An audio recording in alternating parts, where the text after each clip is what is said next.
aí vai gravar, meu Deus. Não, professor, sem problema, sem tudo bem, problema. tudo bem. Professor, então, nós já estamos gravando, professor. Então, mais uma vez, muitíssimo obrigado pela sua presença, por ter disponibilizado o seu tempo em conversar um pouco aqui com a gente, né? Bom, para você que está nos acompanhando, espectador aqui do Conexão África, eu também te agradeço por mais um desses nossos encontros para a gente abordar questões tanto daqui do Brasil quanto dos países africanos. E hoje nós vamos abordar a questão específica de um país africano, que é o país, inclusive, do professor Predo, que daqui a pouco eu vou já apresentá-lo. Hoje nós vamos falar a respeito da situação da Guiné-Bissau. Mas antes, professor, antes de nós iniciarmos a nossa conversa, eu gostaria que o senhor pudesse se apresentar um pouco aqui para os nossos espectadores. Oi, boa tarde a todos vocês. Um prazer entrar nesse canal. Vocês me pegaram de surpresa, estou em plenas férias forçadas aqui em casa, mas tudo bem, o importante é a conversa, não a imagem em si neste momento. Eu sou, como o Marcelo já disse, eu sou da Guiné-Bissau,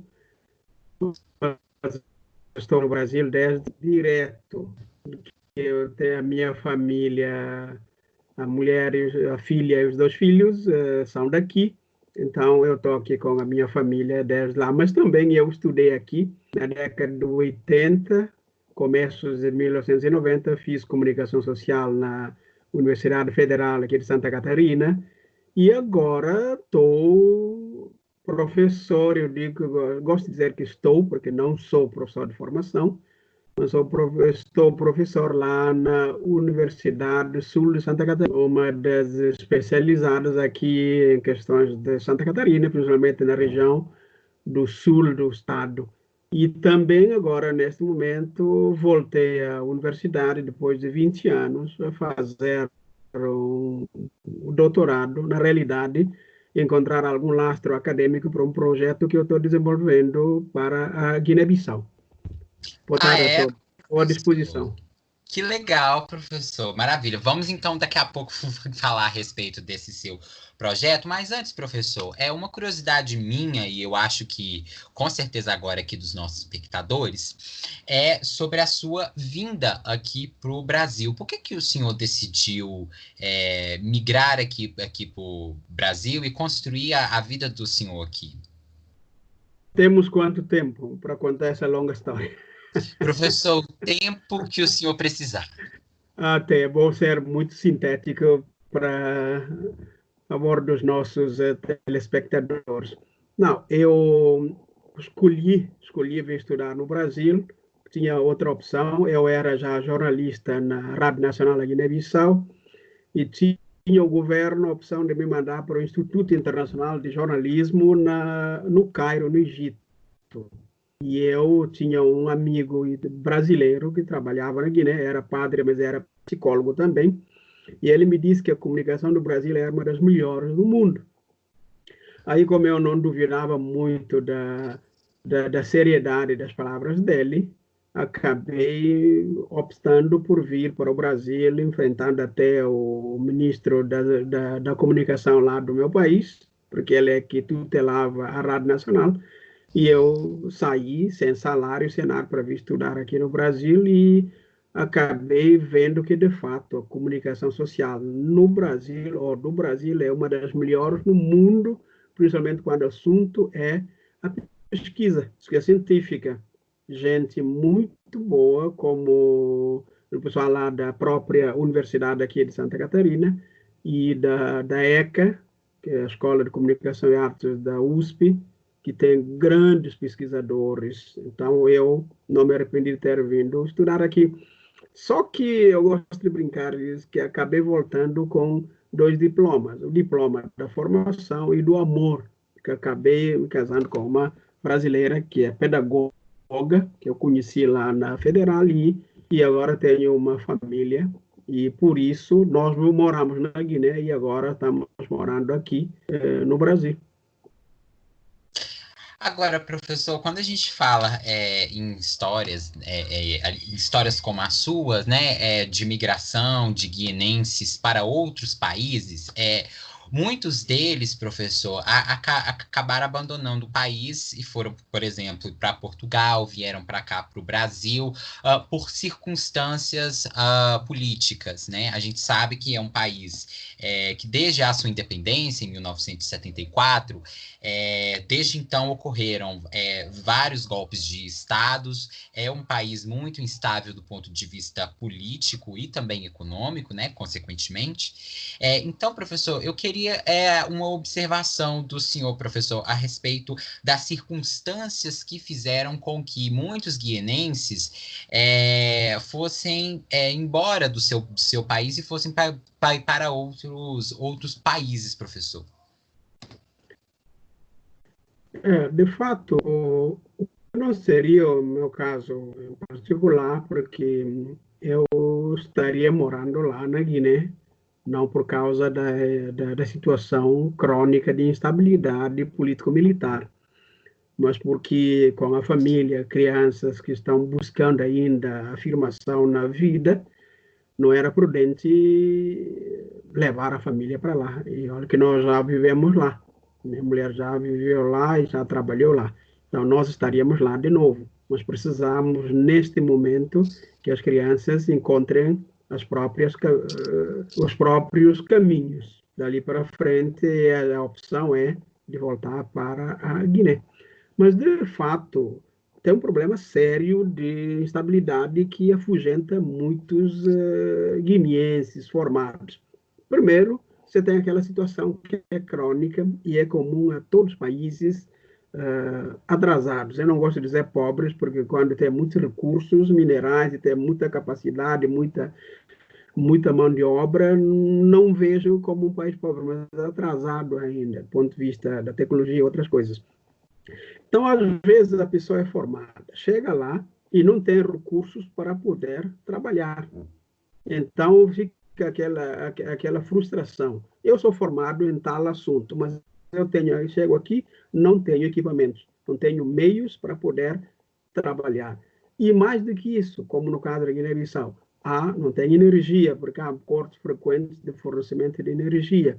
Então, a pessoa acaba ficando naquela situação. Não pode trabalhar porque falta energia, não pode trabalhar porque falta equipamento, não pode trabalhar porque, às vezes, não tem água encanada suficiente para poder fazer aquelas coisas. Então, esses entraves, essas barreiras, acabam frustrando a pessoa.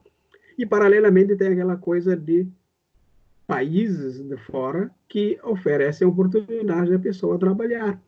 Até porque essa pessoa se formou, por exemplo, nos Estados Unidos, e todos os anos, com exceção agora do governo Trump, que é uma exceção completamente fora da curva, fora daquilo que é normal nos Estados Unidos. Todo mês de outubro, cada ano, eles fazem, por exemplo, a loteria de vistos. Os que eles selecionam? Cérebros, quadros que faltam no país lá, nos Estados Unidos. Quando eu estive lá, não tenho estatística agora, qual é a fonte, mas quando eu estive lá nos Estados Unidos na década de 90, meados da década de 90, tinha uns 10 mil professores universitários oriundos da Nigéria.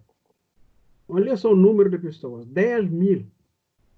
Então, aí você conta de todos os 54 países africanos, claro que tem outros que têm menos, por exemplo, a África do Sul, país do norte da África, Quênia. Esses países hoje em dia não precisam tanto de pessoas fugindo para fora, que têm condições socioeconômicas relativamente estáveis.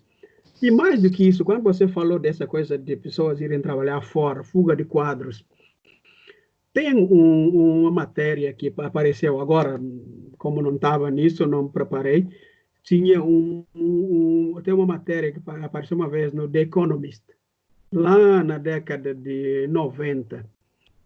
Nessa matéria, eles apontaram alguns fatores que complicam qualquer país instável, que é o caso da Guiné-Bissau.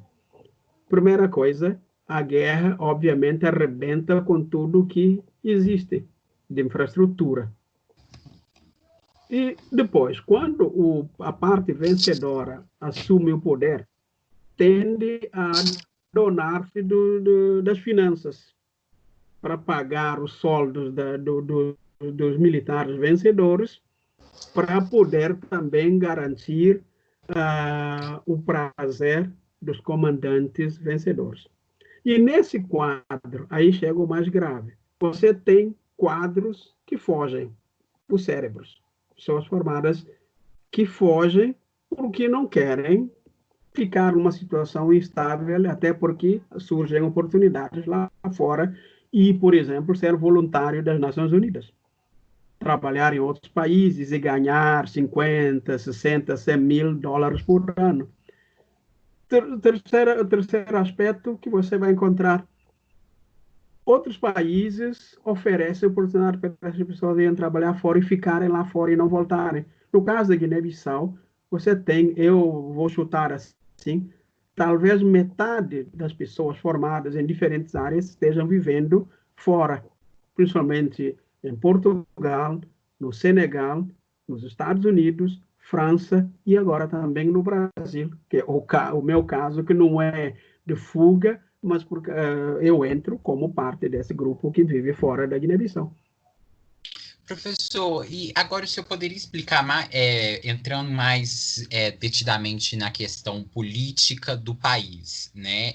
Como eu mencionei, desde 1974, né? Portanto, há 47 anos, o país ele é instável politicamente e economicamente, né? Acho que um exemplo clássico que traduz um pouco dessa estabilidade é exatamente isso que o senhor pôde contar aqui para a gente, né? Que são os cortes sucessivos de energia elétrica, né? Que é uma das bases de qualquer economia, né? Então, professor, de onde vem essa instabilidade política? Qual que é a origem dessa situação, professor?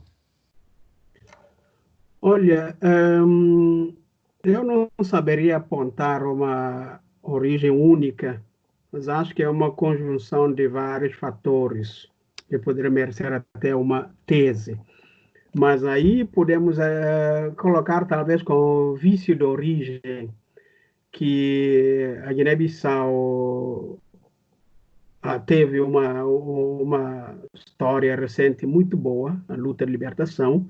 Foi o único país na África que conseguiu um movimento de libertação chamado PAIGC, Partido Africano para a Independência da Guiné e Cabo Verde. Então, o único país que, a partir de uma única luta, libertou dois países, a Guiné-Bissau e Cabo Verde. Bom, também porque, historicamente, os dois países são umbilicais, tem uma relação umbilical que não se desfaz facilmente. Mas aí, quando esses guerrilheiros chegam a Bissau, a capital, e assumem o poder, eles passam a controlar o país como se fosse a extensão de suas famílias.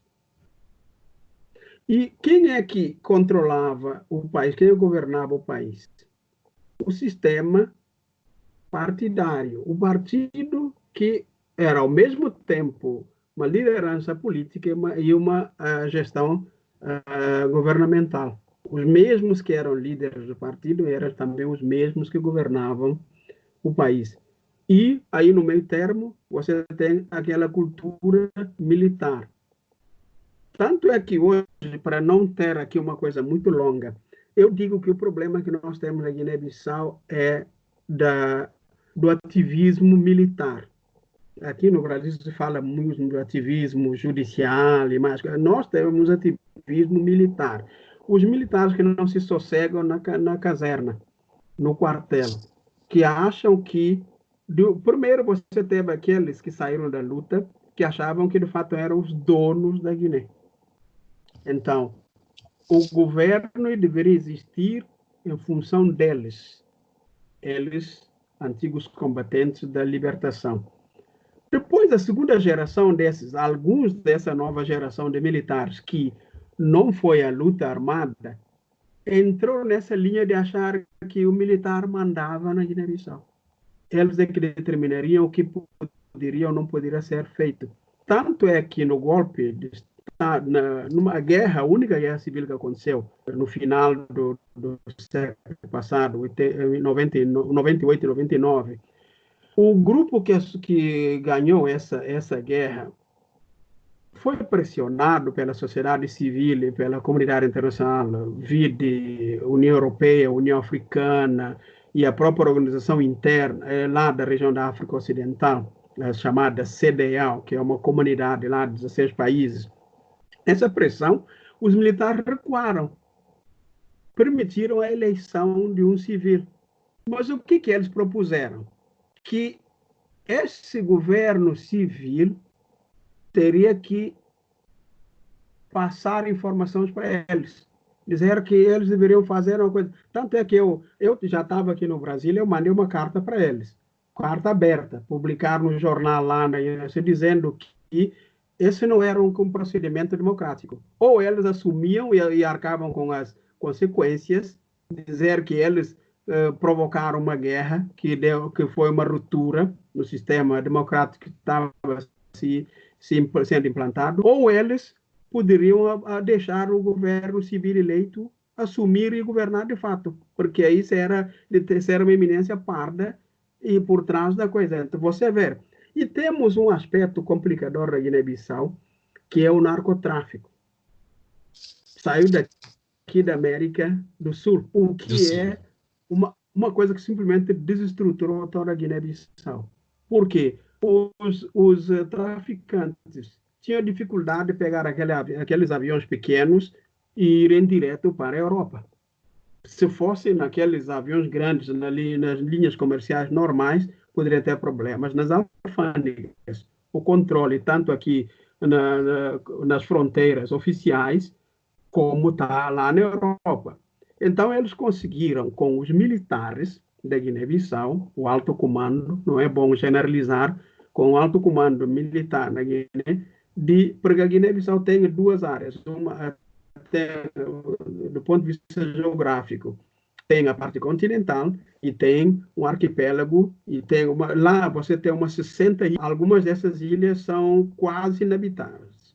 Então, o que acontece? Não há marinha militar capaz de controlar todas aquelas ilhas.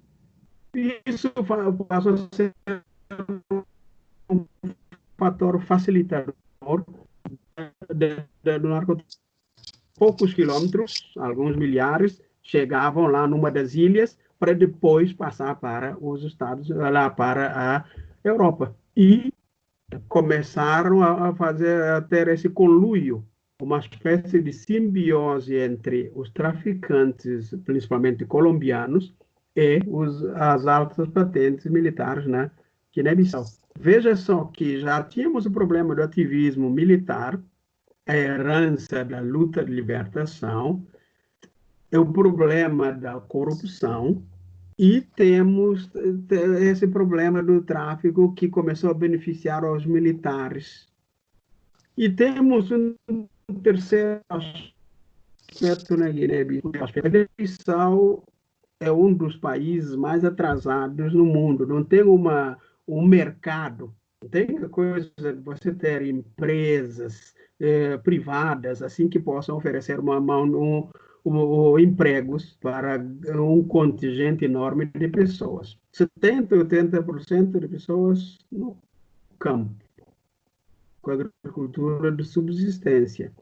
Aquele que vai, ou aquele que está na cidade. Uma das saídas para a ascensão social é conseguir emprego no governo.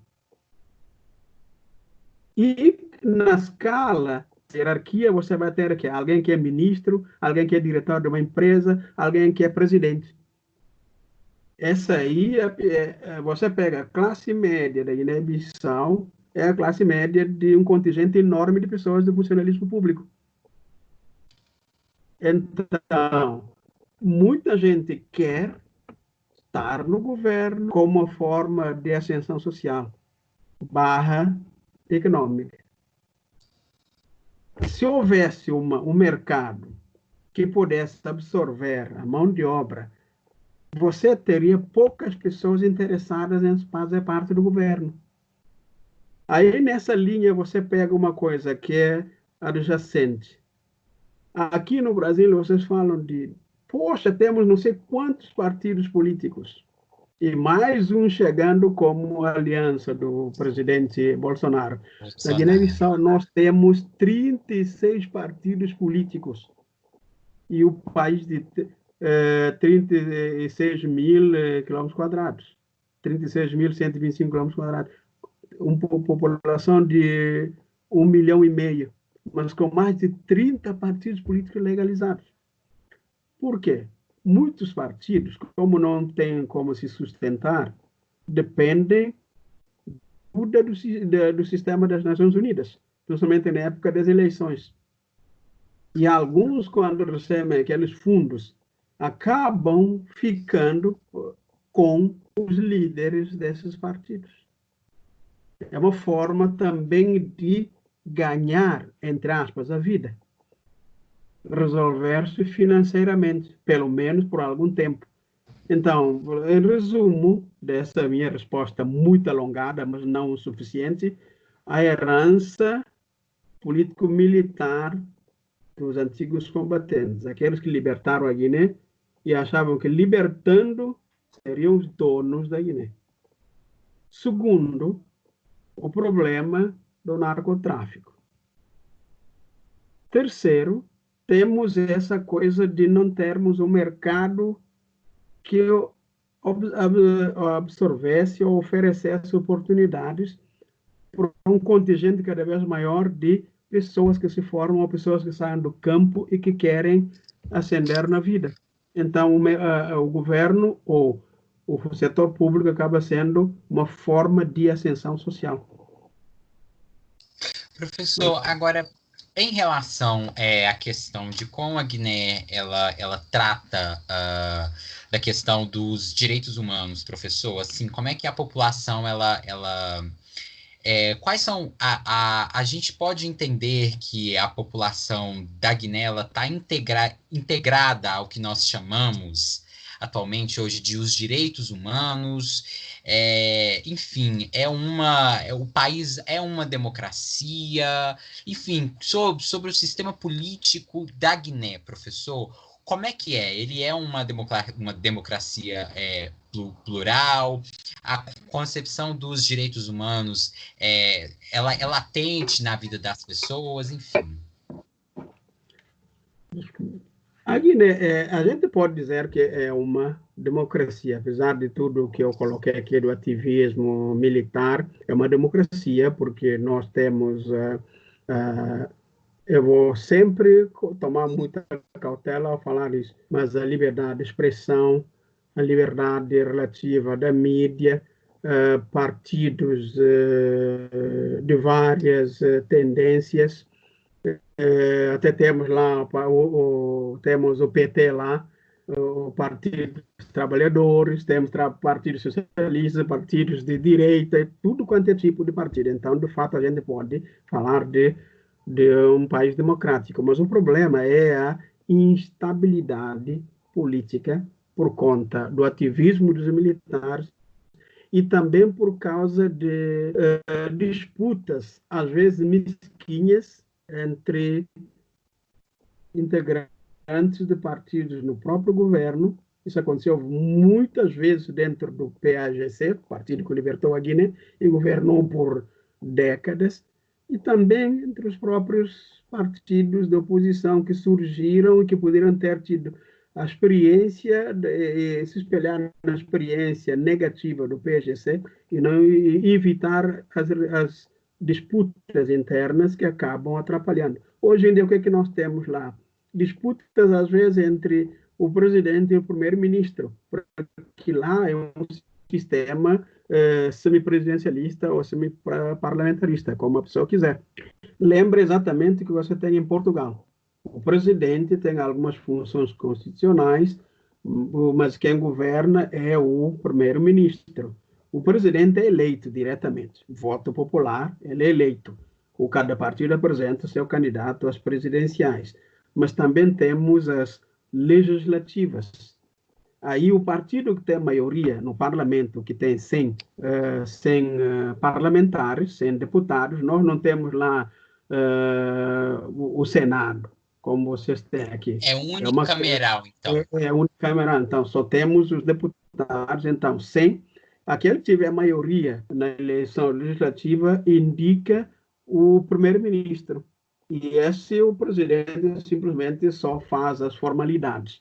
Mas eu posso, em resumo, dizer que sim, é uma democracia, mas como sabemos que a democracia não é uma coisa estável, mesmo na raiz lá na Grécia, a gente diz que é democracia, sim. Professor, eu gostaria só de mencionar algumas coisas aqui que o senhor disse, só para ficar claro aqui para o nosso espectador, né? Que o senhor mencionou que a Guiné atualmente é um país cuja democracia é de base parlamentarista. Para quem não entende esse conceito... Perdão, professor, não ouvi.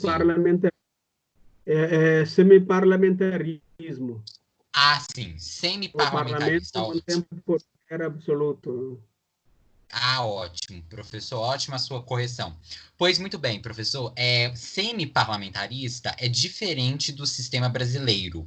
O semi-parlamentarista é quando o parlamento, na verdade, ele tem um poder um pouco maior do que o verificado aqui no Brasil. Ele, por exemplo, consegue indicar o primeiro-ministro, que é uma espécie de o presidente da República, embora também exista a figura do presidente da República lá, mas como bem explicado pelo professor, o presidente da República ele tem funções um pouco abaixo das do primeiro-ministro. Em outras palavras, pode completar, professor, não, por favor. Ele é de fato o chefe de Estado. Ele tem funções que são definidas claramente na Constituição. Por exemplo, ele pode dissolver o parlamento.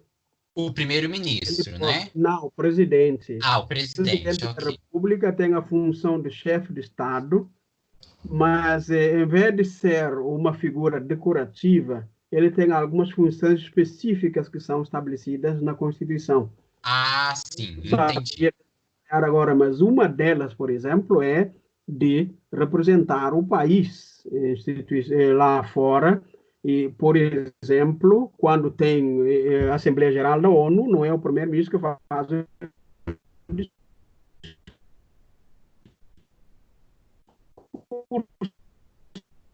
é o presidente do Estado, mas quem administra no dia a dia é o primeiro-ministro. Os dois são eleitos pelo povo. Só que o primeiro-ministro ele é indicado pelo partido que obteve nas eleições legislativas, que tem a maioria dos 100 parlamentares. Vamos supor que o PAGC tenha tido 51%. Desses 51%, é o PAGC que vai indicar para o presidente da República. Esse é o nosso escolhido para primeiro-ministro. Aí, o presidente não pode dizer não quer essa figura, porque o partido vencedor no parlamento é que vai indicar. Ele só vamos usar esse termo, vai só homologar aquilo que o partido com a maioria. Quando esse partido não consegue a maioria, aí é que tem o problema, porque ele tem que fazer a coalizão. Por exemplo, o que aconteceu nas últimas eleições. Um partido não conseguiu ter 51%. Das cadeiras do parlamento. Não, exatamente. Não havendo 51%, teria que negociar com outro partido de minoria para formar o governo. Aí começam os problemas, às vezes, um dos vários problemas. Exatamente como tem em Portugal a Guiné-Bissau.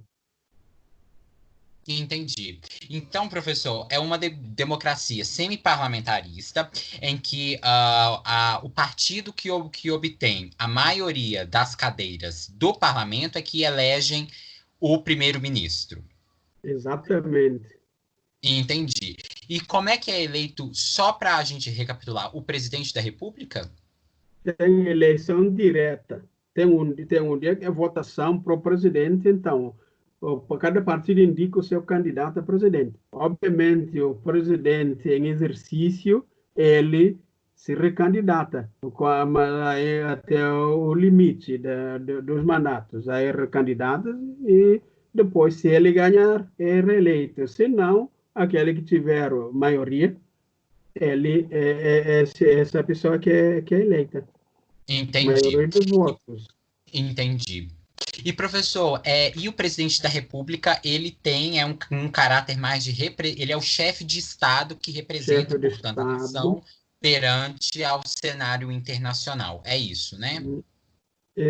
Cenário internacional, ele pode ter alguma... é como se fosse um mediador, primeiro, representante do país na esfera internacional, um mediador também dos assuntos nacionais. A gente gosta de brincar que o presidente, no semipresidencialismo, é como se fosse o rei com a caneta na mão. Porque pode fazer alguma coisa, de que ser apenas uma figura decorativa. Uhum. É verdade. Agora, professor, mas o primeiro-ministro, ele é que coordena a atuação do Estado em nível interno. Exatamente.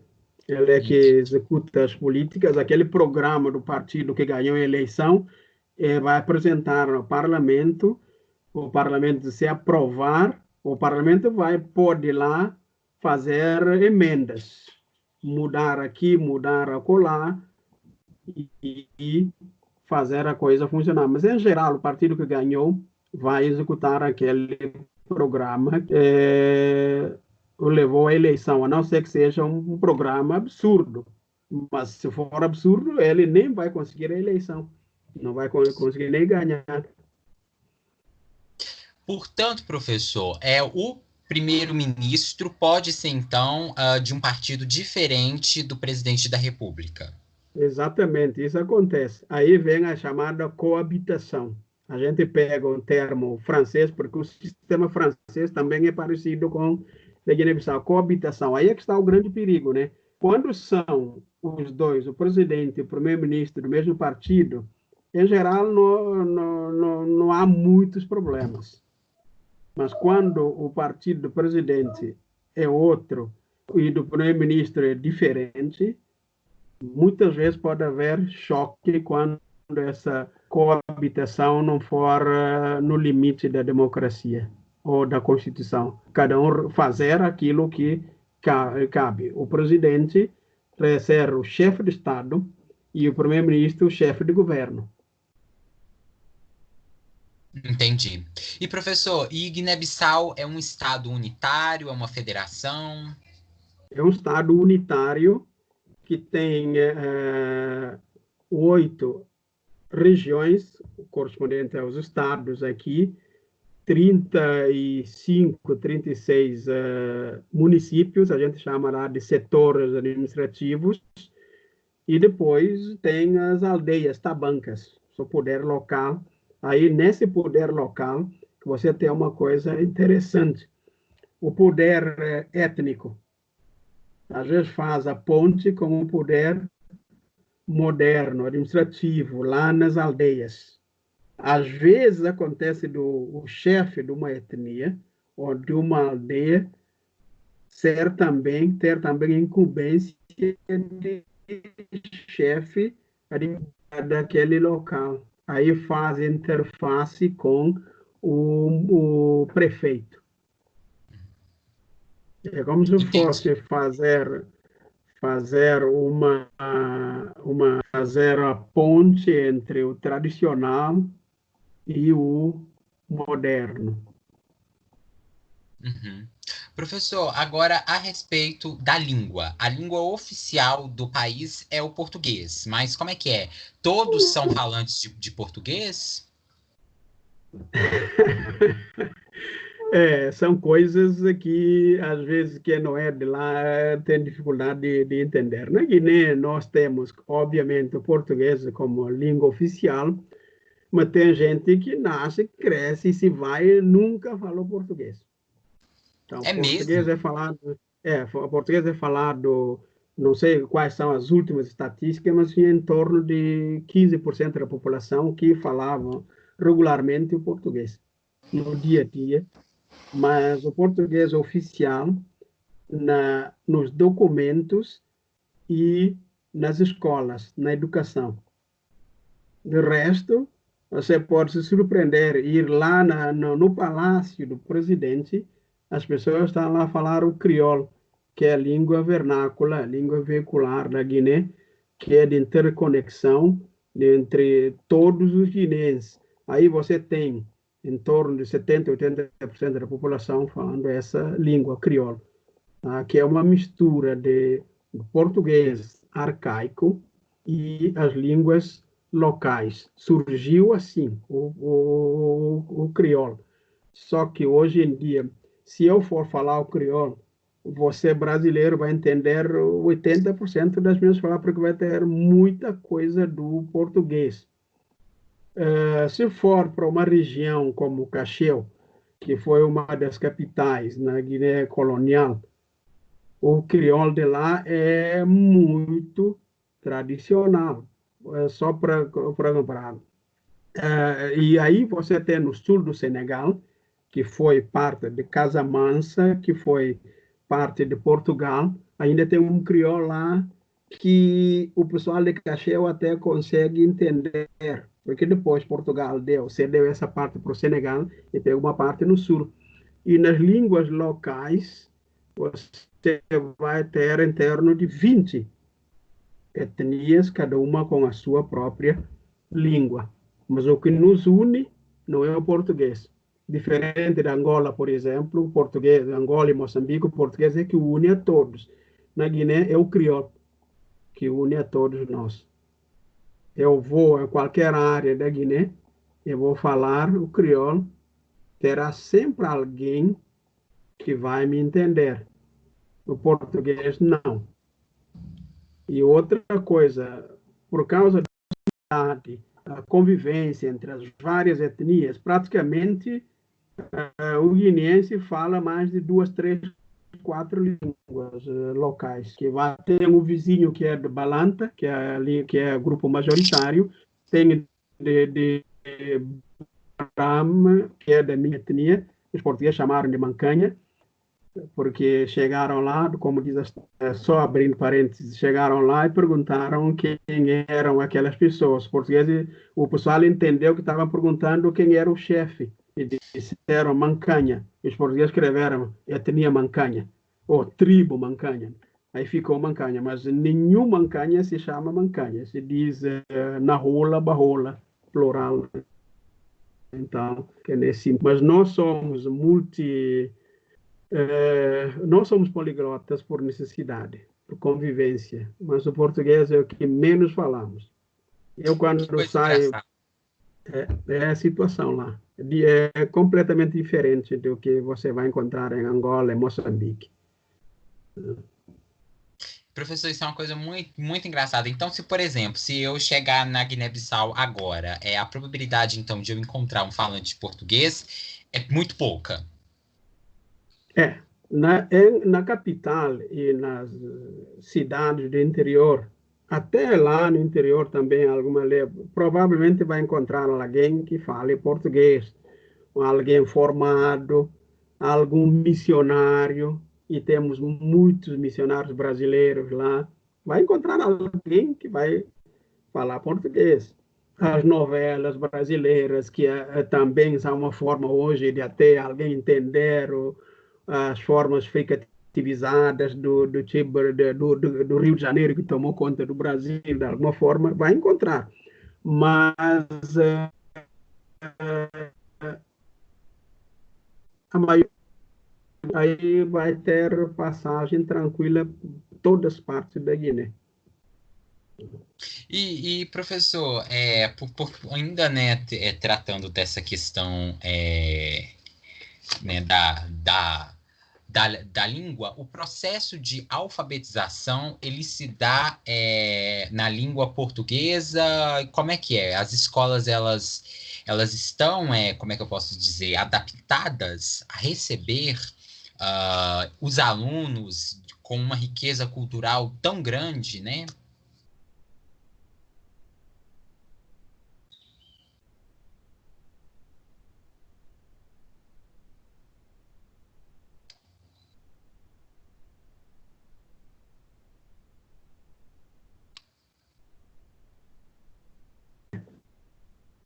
Português, pegando um pouco de perspectiva, o educador brasileiro Paulo Freire, ele esteve no meu país na década de 70, 75 até 78, quase 1980, mas ele esteve lá como equipe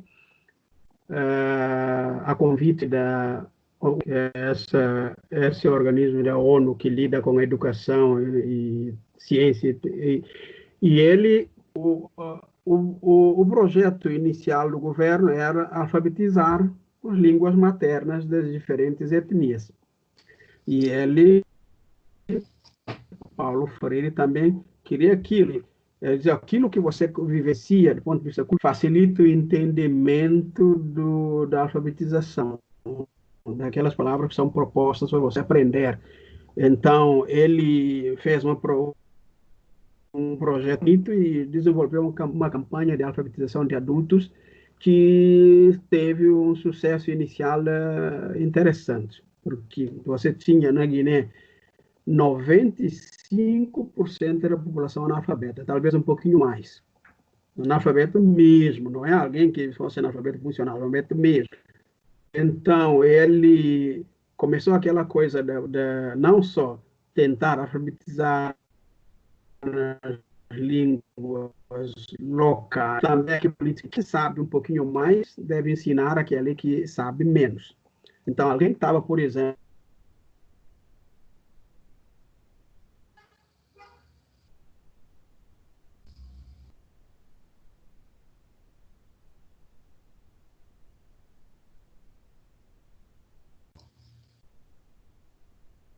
qual foi a dificuldade que o governo enfrentou?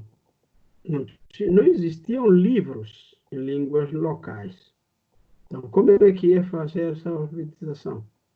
E mais de outra coisa,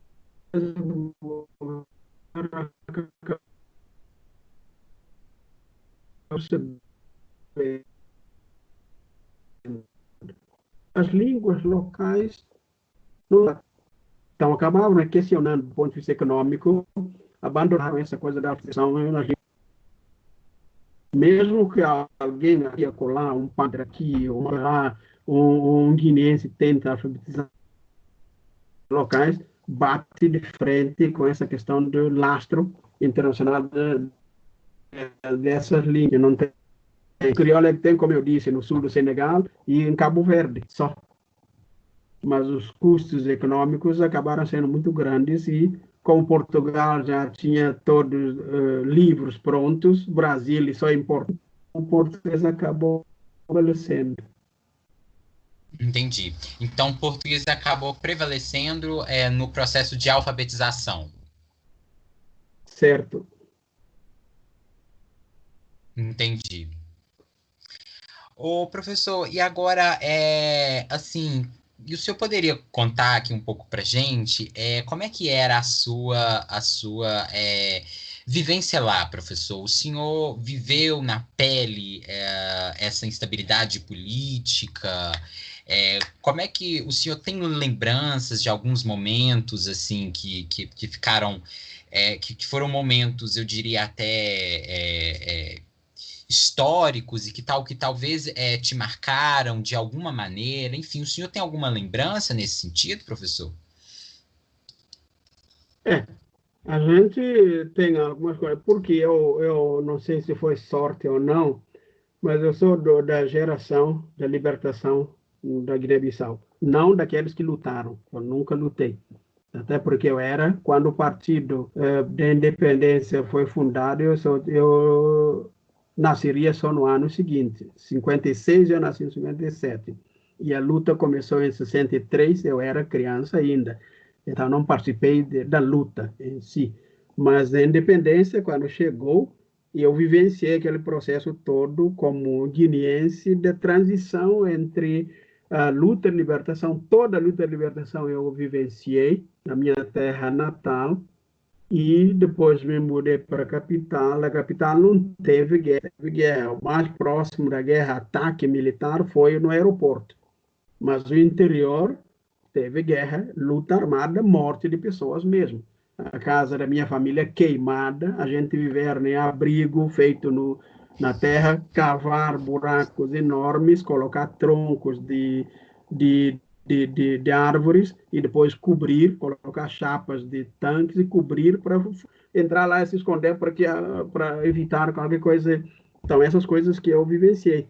E o que, como ponto marcante mesmo, foi de ter participado na troca da bandeira de Portugal para colocar a bandeira da Guiné-Bissau. Eu participei, até tem livros da Guiné-Bissau a respeito, que aparece lá o pessoal. Eu não apareço pessoalmente, não vi a minha foto nesse livro, mas do meu grupo, lá tínhamos grupo de vermelho, de verde e de amarelo, as cores mais marcantes da Guiné-Bissau. Então, nós fomos, se você for ver o mapa da Guiné-Bissau, nós fomos içar a troca de bandeira na cidade de Cacheu, que eu já citei aqui, de Canchungo, de Caió, de Bissorã, toda a região norte da Guiné, para não tomar muito tempo, toda a região da Guiné, nós fomos de Bula, cidade de Bula, nós fomos fazer a troca de bandeira nesse lugar. Então, aquilo ali marcou como uma experiência bem interessante, mas também me marcou porque as pessoas tiraram os portugueses porque os portugueses eram ruins. E depois, nos primeiros meses, logo em seguida, começamos a perceber sinais de corrupção daqueles que lutaram e libertaram a gente. E as promessas que eles fizeram de levar a fartura para todo mundo não aconteceram. Veja só, alegria, participação, frustração e a coisa ali. Ver essa situação da Guiné. Mas é interessante essa transição, essa vivência de perceber a Guiné mesmo, né? Por dentro até, como jornalista também de ver como é que o governo manipulava as notícias. Então, é interessante, mas a gente pegaria um dia aqui falando dessas coisas. Professor, e por falar nessa questão de momentos históricos, né, até mais ou menos a década de 1990, meados ali, né, o país tinha tinha uma conotação política socialista, né? A partir de então que ele se tornou capitalista. Qual foi a principal diferença que marcou a transição do socialismo para o capitalismo? Bom, tem uma coisa que o primeiro presidente da Guiné, meio-irmão do fundador, um dos fundadores do Partido da Independência, Amílcar Cabral. Luiz Cabral gostava de dizer que a Guiné-Bissau não era nem capitalista nem socialista, mas um partido da justiça social.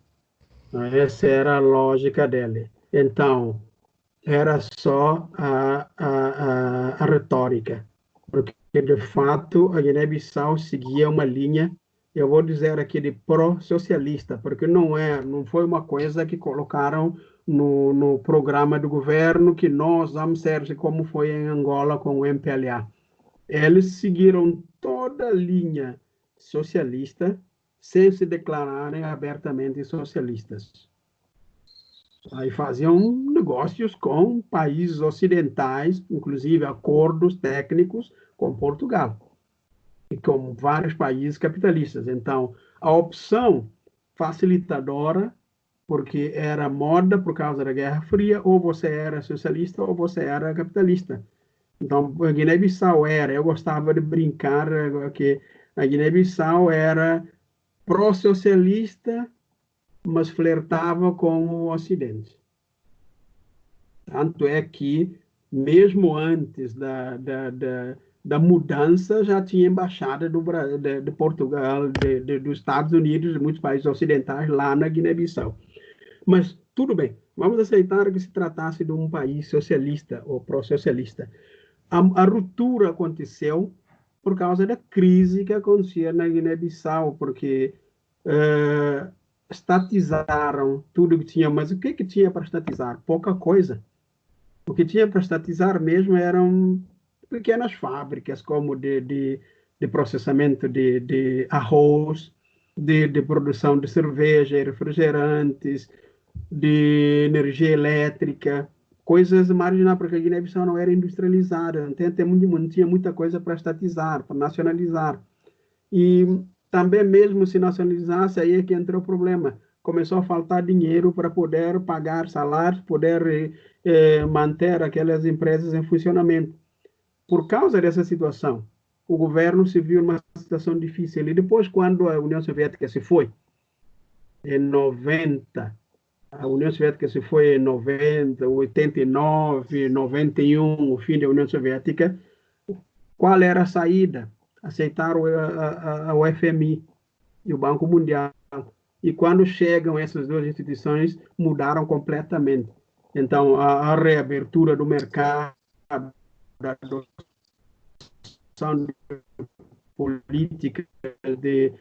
Então, a Guiné saiu da linha pró-socialista para a linha, vamos dizer assim, capitalista, por causa do fim da União Soviética. Esse é o grande marco. O fim da União Soviética, Cuba, que não tinha mais como ajudar, como fazia, o Bloco Socialista, que ajudava em massa, não tinha mais como ajudar, a Guiné-Bissau se viu constrangida a entrar, até porque também o presidente, que era na época, era muito amigo da França, e a França capitalista queria toda aquela região dominar.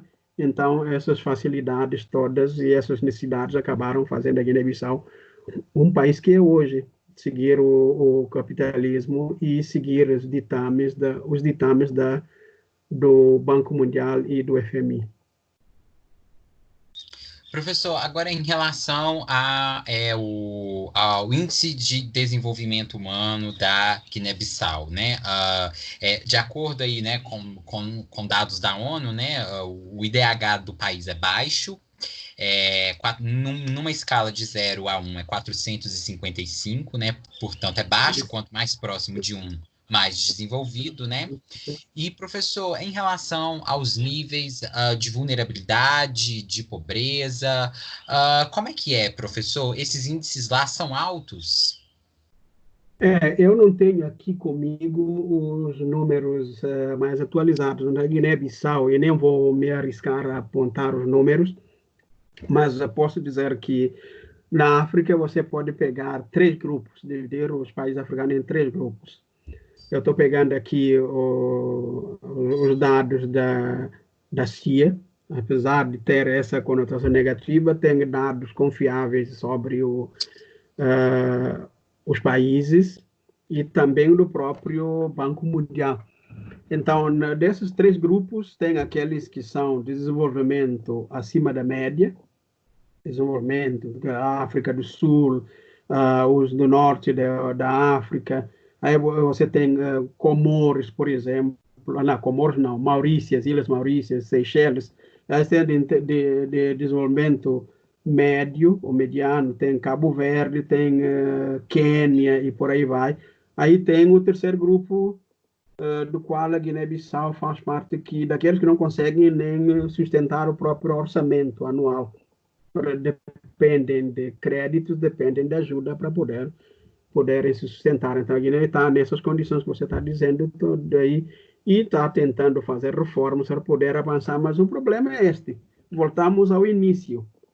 A instabilidade, que é crônica, o ativismo dos militares.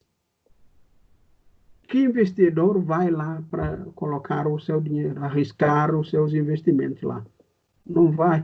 Então, temos sempre voltar para esse problema.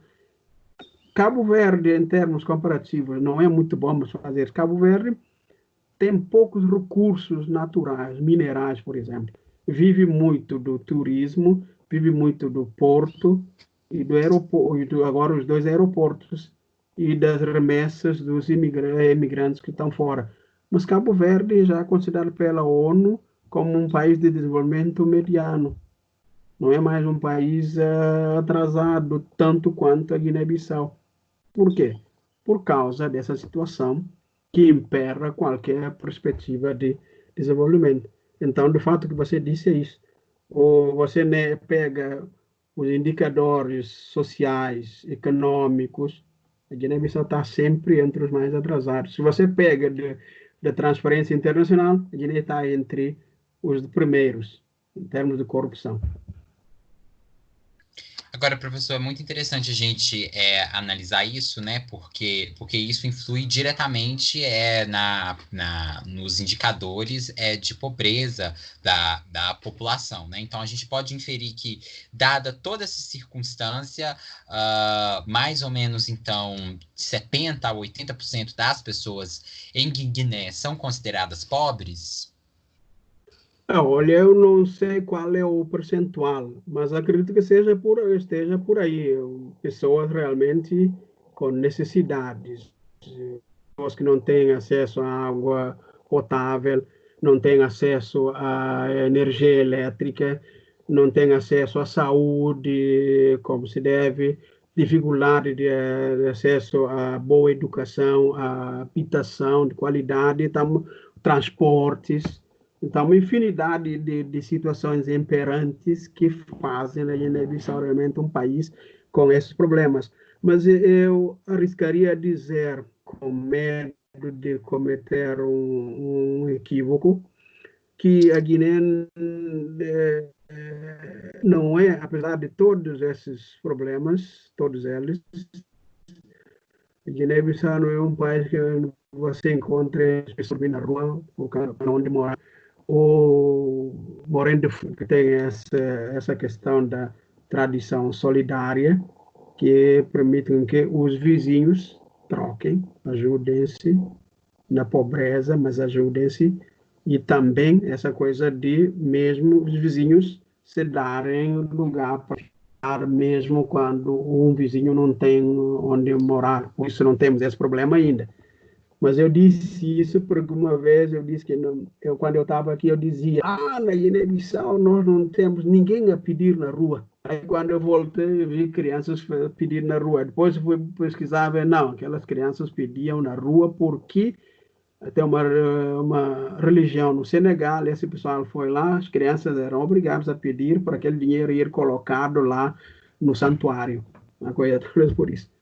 Então, essa é uma coisa interessante de até estudar. Por que que não tem tanta gente, apesar do país atrasado, as pessoas não morrem de fome como aquelas históricas imagens que a gente viu da Etiópia, que ainda bem, abrindo parênteses, a Etiópia já resolveu esse problema hoje em dia. Não tem mais essa coisa, dificilmente vai acontecer, a não ser que aconteça uma catástrofe lá na Etiópia. Não. Isso é uma coisa muito interessante, inclusive, professor, para se debater aqui no canal, né? Assim, a superação da Etiópia, né? Agora, professor, eu gostaria só de expor aqui para o nosso espectador alguns dados para ilustrar ainda mais a situação da Guiné do ponto de vista econômico, que é o seguinte, né? Em 2018, o PIB da Guiné foi, de acordo com dados do Banco Mundial, foi de 1,49 bilhões de dólares, um PIB relativo a 2018. Ainda de acordo com dados agora também ainda do Banco Mundial, 39,7%, portanto quase 40%, arredondando do PIB, provinha do setor de agricultura, silvicultura, pesca e caça. E 27,5% do PIB, ainda se tratando do PIB como um todo, né, 27,5% provinha do comércio, retalho, reparação de veículos, bens de consumo, hortelaria e restauração. Então, só para deixar claro, agricultura, silvicultura, pesca e caça representa quase 40% do PIB e comércio, de uma maneira geral, representa 27,5% do PIB, né, o que mostra aí que é uma economia ainda pouco diversificada. Esses estão de acordo com dados do Banco Mundial. Só que, por outro lado, nós vemos que o país ele tem um potencial muito grande de crescimento, haja vista porque ele tem um mercado consumidor muito grande, e ele faz parte da UEMOA, que é a União Econômica e Monetária do Oeste Africano, né, que engloba ali 10 países, aliás, deixa eu conferir aqui, são 1, 2, 3, 4, 5, 6, 7 países ali da costa ocidental africana, e que esses países somados integram aí mais ou menos 80 milhões de pessoas. E, como eu disse, a Guiné-Bissau faz parte dessa união de países, logo ela teria acesso a essas 80 milhões de pessoas aí, como enquanto mercado consumidor, né? E também, afora esse aspecto, é um país riquíssimo em recursos naturais, é preciso destacar isso. Como o professor bem destacou, não é um país pobre, é um país que possui uma vasta riqueza do ponto de vista físico, natural, né? Lá você encontra várias jazidas de vários tipos de minerais, por exemplo, né? Enfim, então é um país que realmente se identifica por a sua instabilidade política, não uma pobreza humana e muito menos uma pobreza em recursos naturais. Professor, ainda do aspecto do país em si, né, professor? O senhor tocou num ponto que eu acho que a gente não pode deixar de não falar, que é a respeito da questão da liberdade de expressão, a liberdade de imprensa. Professor, como é que é? Lá é igual aqui no Brasil, que, por exemplo, se eu quiser abrir um blog, eu posso abrir a qualquer momento, se eu quiser fundar um jornal, eu fundo a qualquer momento. Como é que é, professor, essa questão da liberdade de imprensa e de expressão? Ok, antes de tocar nesses outros aspectos, eu posso dizer que no Guiné-Bissau nós temos, de fato, a liberdade de expressão e de imprensa. Eu lembro quando eu trabalhava na Rádio Nacional, nós tínhamos apenas 2 canais, aliás, 3 canais de informação. A Rádio Nacional, o jornal oficial, chamado Nopincha, que significa avante em crioulo, e as notícias da rua, de boca em boca. Tínhamos. Depois veio a televisão, também estatal, e mais tarde, o primeiro privado, eu tive a oportunidade de trabalhar nesse jornal Expresso de Bissau. Esse Expresso de Bissau, o dono foi tirado do avião a pontapés, arrastado, porque ele tinha publicado uma matéria que ofendia os brios de alguém do governo. Isso, hoje em dia, é uma coisa que seria uma violação grave dos direitos desse jornalista como cidadão e como profissional. Naquela época, as consequências foram nulas, só para ele. Para os infratores, os algozes dele, nada. É só para você como é que as coisas mudaram. Eu daqui eu entro, leio um monte de blog guineense, alguns jornalistas conhecidos meus. Então há essa abertura que não existia. Mas, de novo, voltamos para aquela coisa. Quando você tem os militares, os comandantes, achando que podem fazer, ainda neste ano, que parece que foi há 2 meses ou 3 meses atrás, mas eles fecharam, ocuparam a TV, a Rádio Nacional, alguns pontos estratégicos da informação na Guiné-Bissau. Para você perceber, apesar de existir essa liberdade das pessoas escreverem as coisas, reportarem, criarem blogs, ainda você tem essa intermitência ditatorial que chega quando os militares percebem que estão numa situação que acham que viola a democracia da caserna deles. Então, aqui, os militares não podem. Eles, quando gritam alguma coisa, se sentem acuados por causa da reação da sociedade civil brasileira e recuam. Lá, eles não têm essa cultura ainda de recuar, porque se sentem empoderados com as armas que têm, com o histórico, parece que é uma dívida que não acaba nunca, de terem libertado a Guiné-Bissau. Então, esse é o ponto-chave. Existe democracia, sim. Liberdade de expressão, de criticar o governo, de fazer as coisas. E eu, quando trabalhei na Rádio Nacional, abri parênteses aqui, a gente tinha uma coisa que a gente fazia todos os domingos. Fomos cutucados por um jornalista português para escrever, fazer como se fossem crônicas da vida. Então, chamávamos de domingueira. Então, cada um de nós éramos 4. Cada domingo tinha um que escrevia sobre alguma coisa enquanto os colegas preparavam para as semanas subsequentes.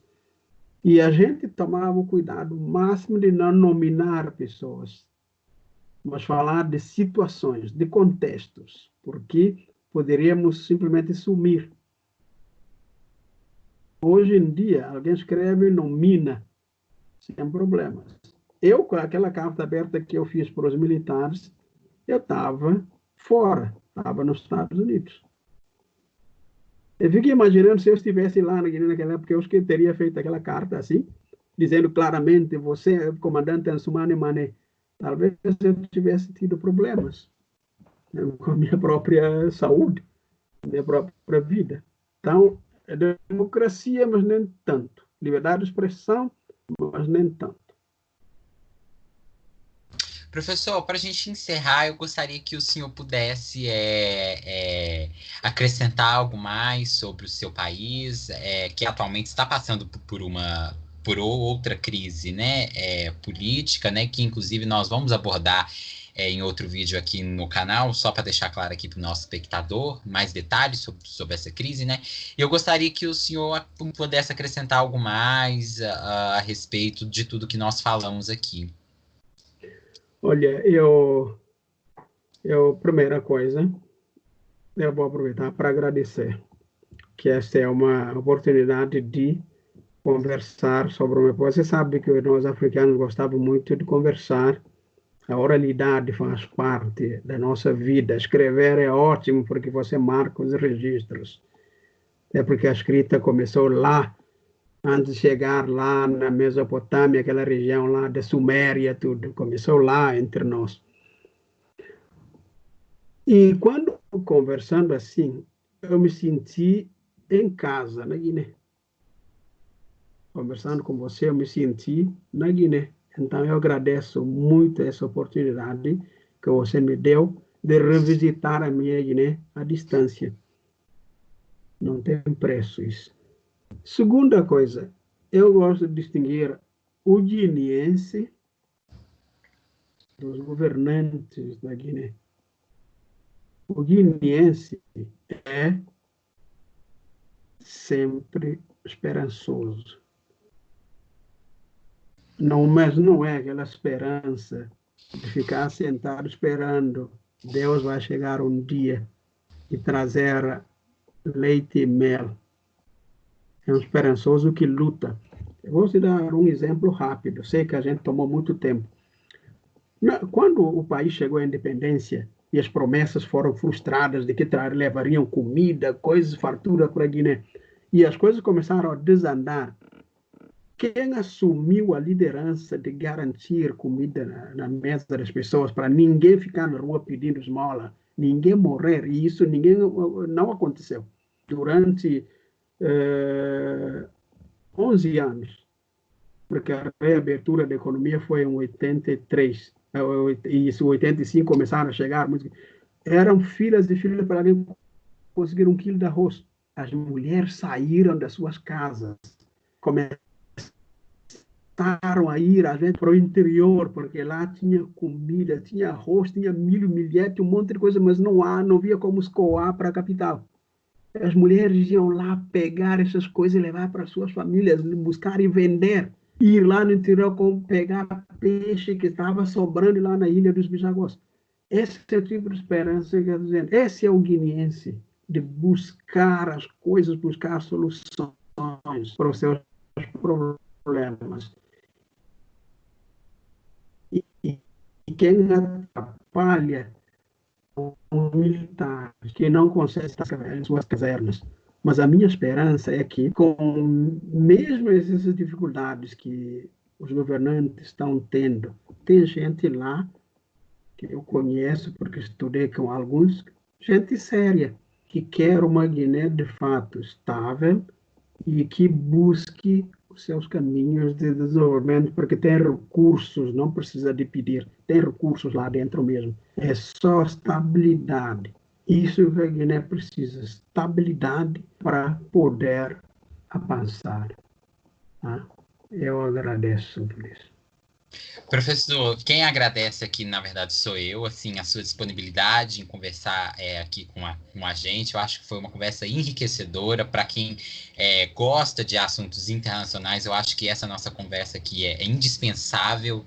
Eu acho que vai ser fundamental para talvez estudantes de relações internacionais, estudantes de jornalismo, e para as pessoas interessadas mesmo no assunto, no tema, né?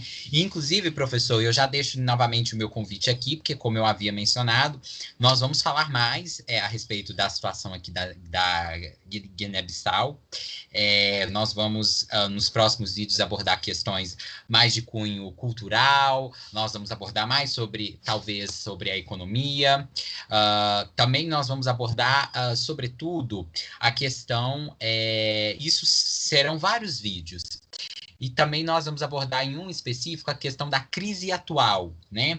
E aí, professor, eu deixo aqui o meu convite para o senhor participar com a gente dessas conversas, para a gente ampliar ainda mais o nosso diálogo e a nossa percepção sobre a Guiné-Bissau. Então, mais uma vez, eu te agradeço e deixo aqui o convite mesmo para a gente seguir aqui os nossos...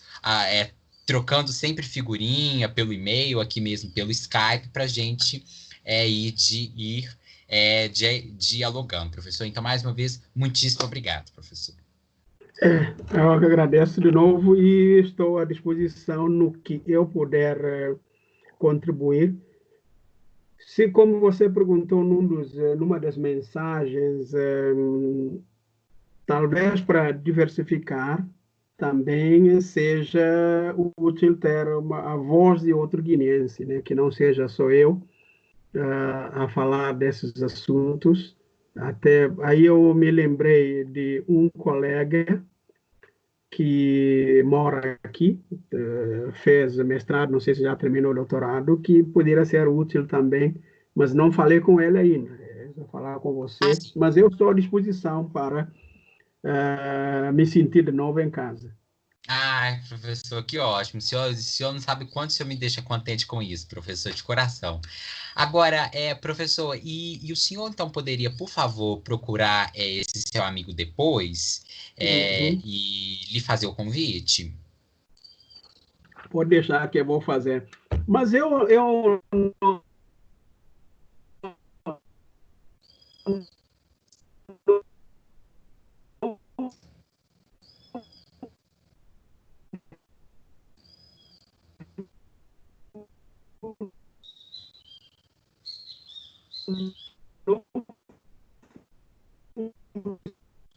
sei